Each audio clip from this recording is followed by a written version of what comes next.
আসসালামু আলাইকুম। আপনারা সবাই ভালো আছেন। গত পর্বের আপিলের ধারাগুলো নিয়ে আলোচনা করেছিলাম ধারা ৪০৭, ধারা ৪০৮, ধারা ৪১০ এবং ধারা ৪২০। আর আজকে আলোচনা করব আপিলের যে যে ক্ষেত্রে আপিল চলে না। ঠিক আছে? যে ক্ষেত্রে আপিল চলে না। তাহলে কোন ক্ষেত্রে আপিল চলে না? তাহলে ফৌজদারি কার্যবিধি ধারা ৪১২তে বলেছে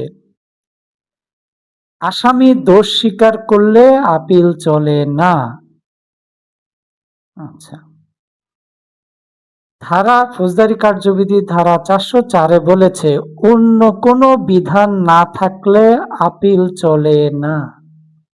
আচ্ছা, ফৌজদারি কার্যবিধির ধারা ৪১৩তে বলেছে মিথ্যা তুচ্ছ মামলা, ইংরেজিতে যাকে পেটি কেস বলে, মিথ্যা তুচ্ছ মামলার ক্ষেত্রে আপিল চলে না।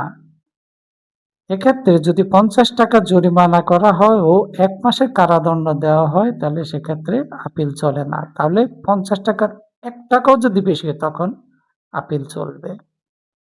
ঠিক আছে? এরপরে আসেন ধারা ৪১৪ সংক্ষিপ্ত বিচারের ক্ষেত্রে, অর্থাৎ ইংরেজিতে যাকে বলা হয় সামারি ট্রায়াল, এক্ষেত্রে আপিল চলে না। এক্ষেত্রে বলেছে যে ২০০ টাকার জরিমানা ২০০ টাকা যদি জরিমানা করে তাহলে আপিল চলবে না। তো আজকে এ পর্যন্ত।